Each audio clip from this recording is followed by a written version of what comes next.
What's up, everybody? Roger here from DisKingdom.com. In this episode of DisKingdom Podcast, I'm actually joined by Matt over there in Canada, who does all of our Disney comic book reviews and news on the site. So I thought I'd bring him on to the podcast to kind of talk about sort of Disney comic books, kind of because there's quite a bit of stuff that's been announced recently and stuff that's changing and what's currently going on there. So, Matt, do you want to just give the guys a quick rundown of sort of like who you are and stuff and what you do kind of thing?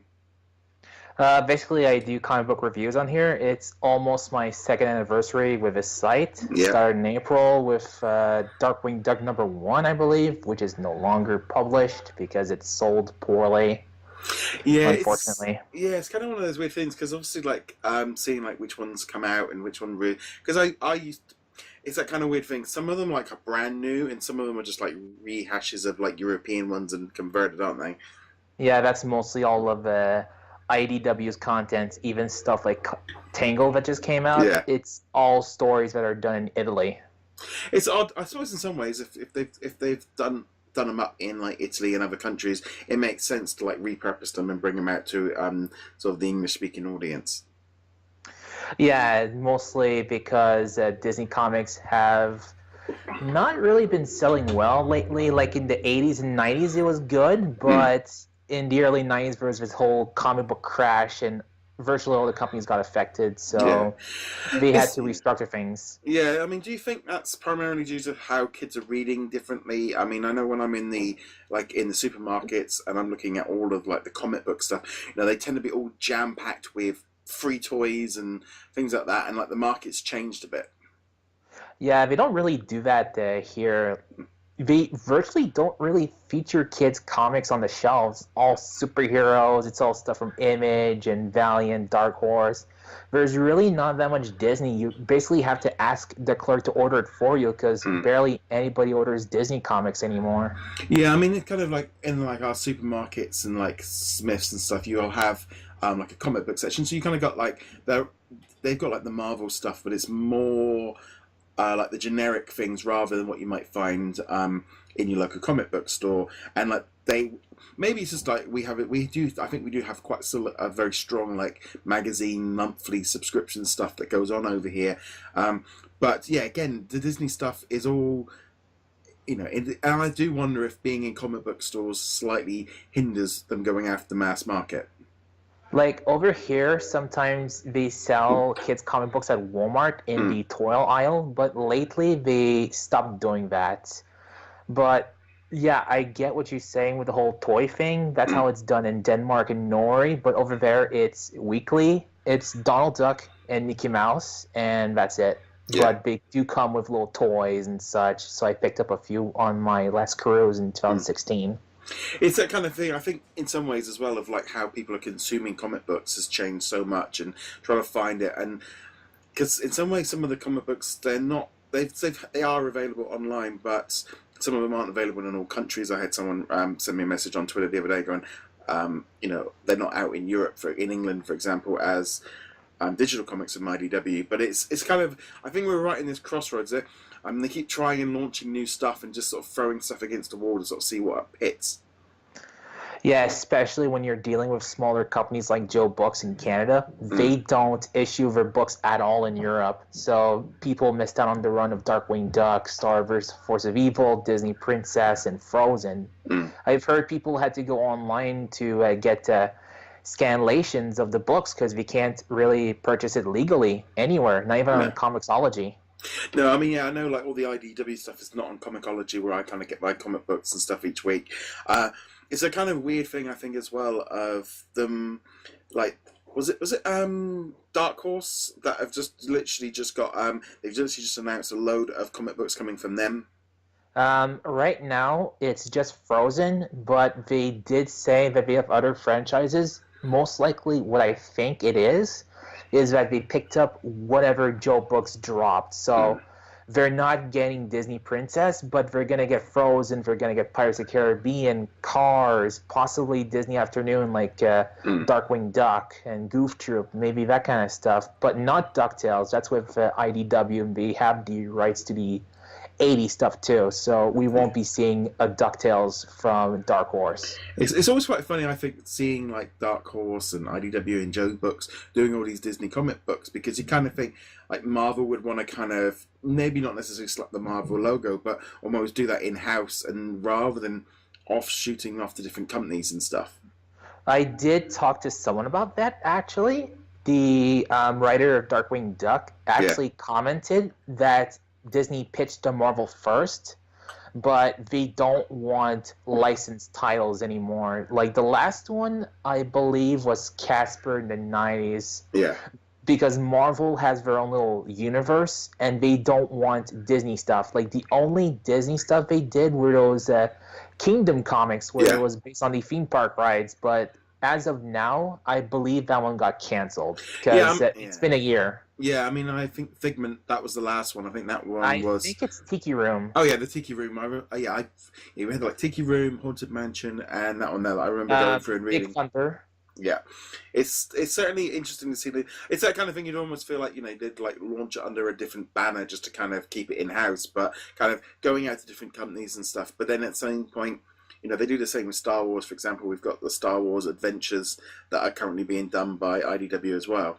Yeah, I used to review those, but I'm not really that big of a Star Wars fan, so I just handed it off to you because you're more the Star Wars guy. Because I got things wrong, and I was like, I can't really do this because I don't want some fanboy to go over the fact that I named the ship wrong. Yeah, sometimes it's that thing of either checking or just kind of we'll just skip over it. I think it's like, for me, I found like with especially like the Disney ones, sometimes they would go quite off center of where they were going from, like with, I think it was Gear Loose and a few other ones, and it was like, well, you guys are going really deep into Disney characters that you just never see.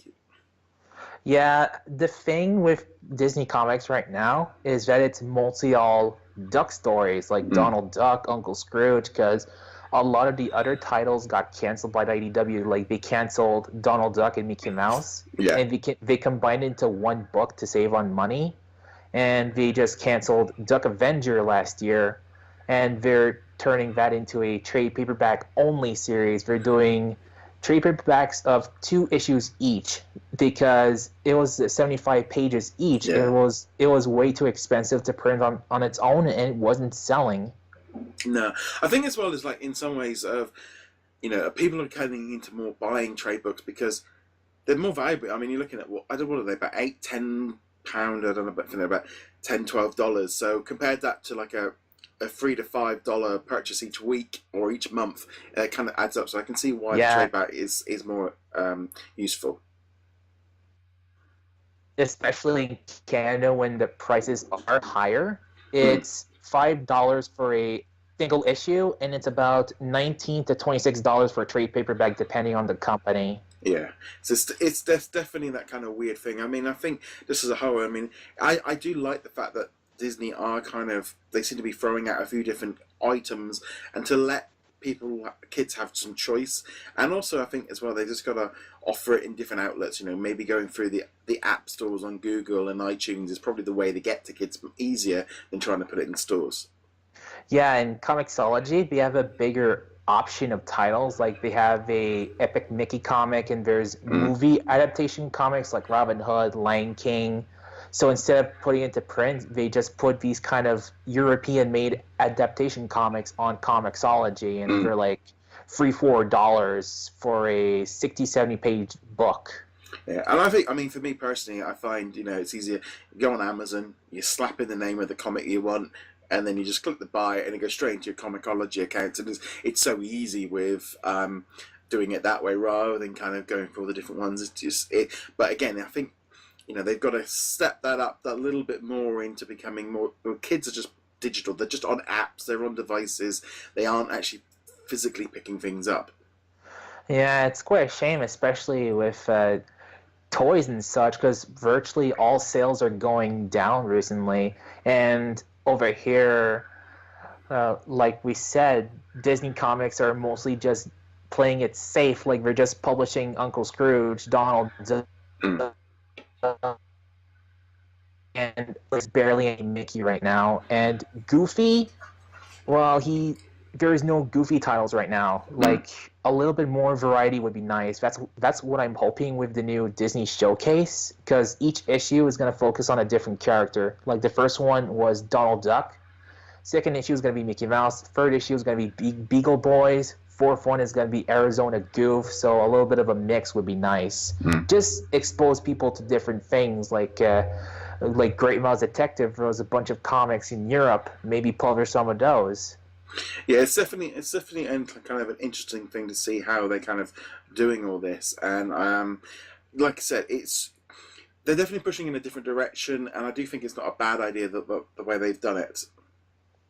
Yeah, and especially with the loss of Joe books, because right now they only have one ongoing title, and that's Disney Princess. Virtually all the other ones are canceled, or they're on hiatus that has like one title every 3-4 months. It's ridiculous. Like, they seem to be more focused on those little Cinestory books that are just screenshots of the movie, since it's easier to do. Yeah, it's that kind of thing. I think they're finding a way, and hopefully maybe like with Dark Horse doing it, and also I think as well with IDW and Dark Horse kind of pushing them and trying out some different things, that might be the best way. I think Joe Books obviously just wasn't probably the right company to do it en masse.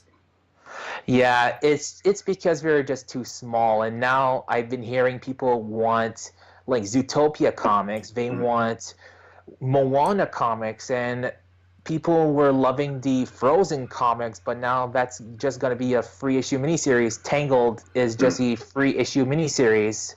Like, they just don't have the faith of doing ongoings, because miniseries can be easily be done into trade paperbacks. Yeah, I mean personally as well, I think either having it, in some ways maybe it'd be easy to have like a Disney comic book and they just keep rotating around a bit, but in some ways I do think the smaller ones are easier for kids just to pick up, do and go, rather than, because I remember I was reading I remember having this Mickey Mouse one, and he was off trying to collect all these stones he was trying to do his own Infinity Stones, I think, and I remember that one. It's